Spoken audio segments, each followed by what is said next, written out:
Invasão na Ucrânia.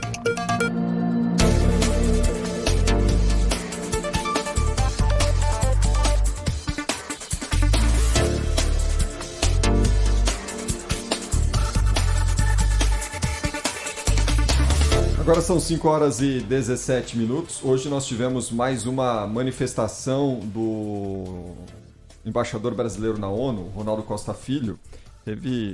Nós tivemos mais cedo uma nova sessão, uma nova reunião do Conselho de Segurança da ONU. E na reunião emergencial convocada para discutir, a tomada da usina nuclear de Zaporizhia, na última madrugada lá na Ucrânia, fim da noite de ontem aqui no Brasil, houve um alerta internacional após a tomada pelas tropas russas, e hoje o diplomata brasileiro destacou o seguinte: estou quase constrangido em reiterar que estamos encarando circunstâncias extremamente sérias. Não só estamos enfrentando uma catástrofe humanitária de proporções épicas, como também estamos confrontados com a possibilidade de um incidente nuclear. Esse é mais um motivo para a comunidade internacional exigir um cessar-fogo imediato lá na Ucrânia, nesse conflito envolvendo a Ucrânia e a Rússia após a invasão do território ucraniano na última semana pelas tropas russas.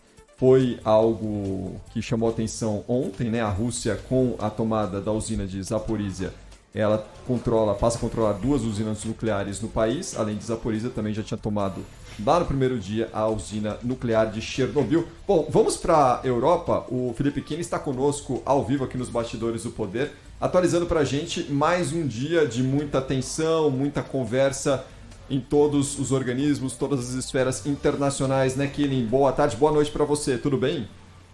Tudo bom, Cris? Grande abraço, Lana, Cláudia, a todos. Hoje a gente teve reunião da OTAN no campo militar, a gente teve reunião de ministros do exterior aqui do Bloco Europeu no campo diplomático, tivemos reunião do G7 também para debater sanções, o Ocidente se movimentando aí para encontrar respostas a essa guerra, mas é claro que o principal assunto aqui na Europa também foi esse ataque à usina nuclear, tanto que pela manhã o diretor da Agência Internacional de Energia Nuclear concedeu uma entrevista coletiva em Viena, na Áustria. Ele disse que foi um prédio atingido de treinamento, que não houve um vazamento de materiais tóxicos e não houve também um aumento de níveis nucleares. Mas ele alertou que a situação continua ainda muito tensa, que as coisas podem mudar durante uma guerra, e ele disse que pretende viajar até o local, conversar com russos e ucranianos e fazer uma inspeção do local. As forças militares russas tomaram essa usina de Zaporizhia, que é a maior da Europa. O grande medo foi que esse incêndio pudesse causar uma explosão. E segundo o ministro de Relações Exteriores da Ucrânia, se essa explosão acontecesse, teria um impacto 10 vezes maior do que a tragédia de Chernobyl, que aconteceu em 86. O Volodymyr Zelensky, que é o presidente ucraniano, disse que se houvesse a explosão, significaria o fim da Europa. Essa usina de Zaporizhia ela foi construída entre 1985 e 1989, durante uma Ucrânia que fazia parte da União Soviética. Ela é responsável por cerca de 25% da energia que a Ucrânia usa, então acaba sendo também um ponto estratégico nessa guerra, controlar o fornecimento de energia. Vários líderes mundiais condenaram esse ataque. O Boris Johnson, aqui no Reino Unido, disse que foi uma atitude irresponsável, que colocou o Ocidente, que colocou a Europa em risco. Canadá e Estados Unidos também condenaram essa atitude. A França ativou um órgão que coloca em alerta acionou um dispositivo que coloca em alerta um órgão que cuida da crise nuclear do país. Até a China pediu para que os dois lados, russos e ucranianos, garantam a segurança da usina. Há também, além desse esforço russo em controlar o abastecimento de energia na Ucrânia, de dominar portos. Então a gente teve recentemente a cidade de Kherson, que foi dominada pelo exército russo. A cidade de Mariupol, também no sul, está sob fortes ataques. E há também agora muitos ataques no porto de Odessa, que também é o maior da cidade, na cidade de Odessa, que é o maior porto do país. Então a gente vê aí que o exército russo, nesse 9º dia, continua com bastante ofensiva e sem ainda um sinal de cessar-fogo.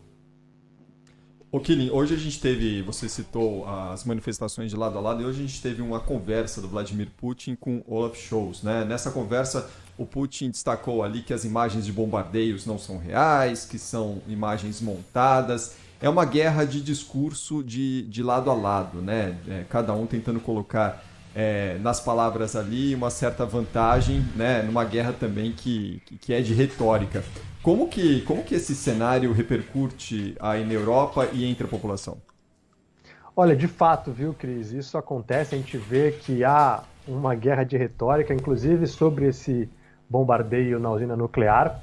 A Rússia diz que foram sabotadores ucranianos que fizeram isso. E hoje, inclusive, o próprio parlamento da Rússia aprovou uma lei que pode prender jornalistas por 15 anos se eles espalharem notícias falsas. O problema é que é o próprio governo que decide o que é uma notícia falsa e o que não é. Lá na Rússia, por exemplo, você não pode falar que se trata de uma guerra ou uma invasão.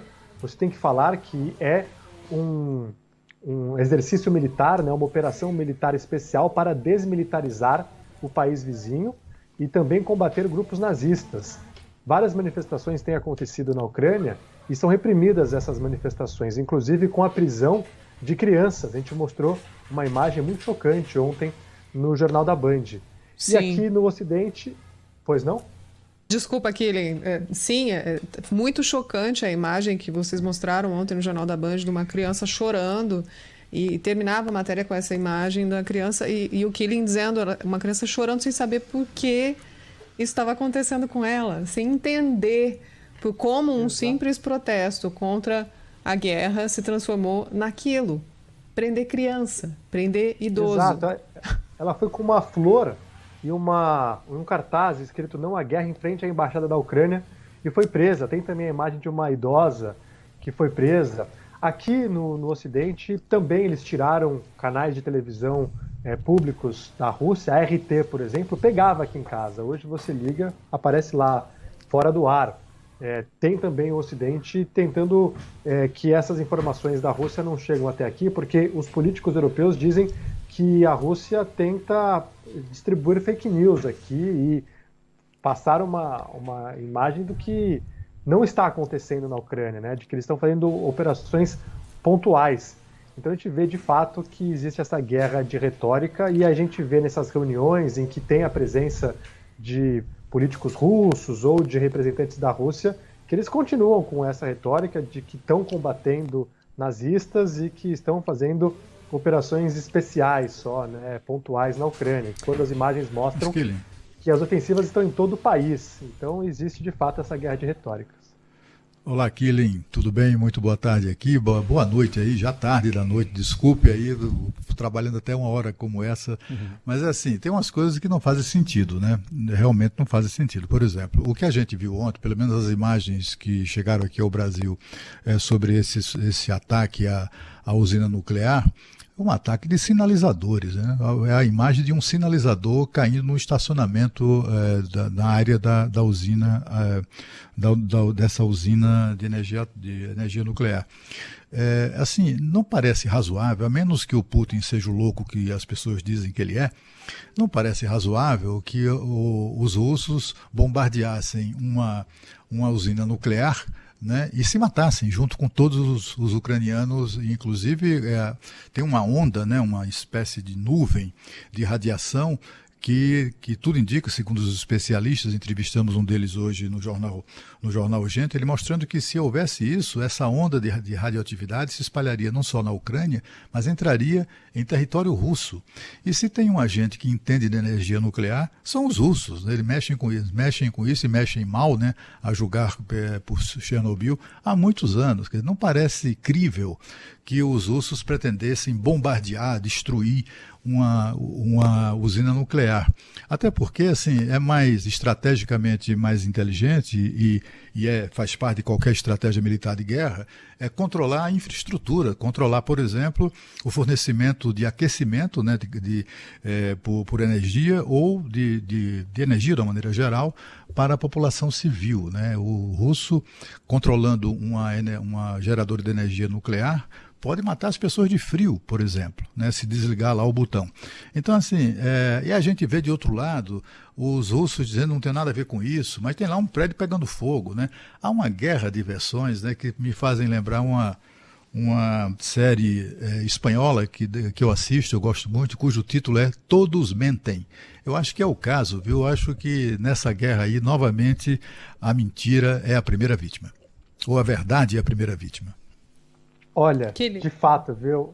Tem mentiras dos dois lados. Inclusive sobre esse ataque na usina, tem alguns especialistas falando que, na verdade, talvez tenha sido algo premeditado da Rússia para mostrar até onde eles estão dispostos a ir nessa guerra, que eles fizeram esse ataque sabendo que não iria causar um grande estrago, porque de fato eles conhecem muito bem essas plantas nucleares que foram construídas durante a União Soviética. Mas tem também a Rússia falando que, na verdade, não, eles não iriam fazer uma loucura dessa, porque eles também acabariam sendo prejudicados e morrendo. Então, tem aí essa guerra de retóricas e de versões que são também bem complicadas durante esse conflito no leste europeu. Apesar do ataque ter sido feito só em prédios, é a maior usina nuclear da Europa, né? Assim, eu digo, não houve nenhum efeito colateral desse ataque. Mas o risco é altíssimo. Alguém está dobrando, triplicando a aposta, né? Mesmo que a gente não saiba dizer exatamente quem é que está falando a verdade, né, Quirin? Eu queria saber do corredor humanitário. Eu acho que a preocupação de momento, depois de ver aquelas filas e filas de famílias fugindo de casa, deixando os maridos e pais para trás e tentando atravessar a fronteira. Mais de 1.200.000 pessoas deixaram a Ucrânia nos últimos dias, nesses 9 dias. O corredor humanitário mudou já alguma coisa aqui na prática ou só discurso por enquanto? Por enquanto só discurso, viu, Lana? Inclusive tem infraestrutura sendo atacada lá. Hoje tem uma imagem também muito marcante de milhares de civis em Kiev invadindo uma estação de trem, tentando entrar para fugir dos bombardeios.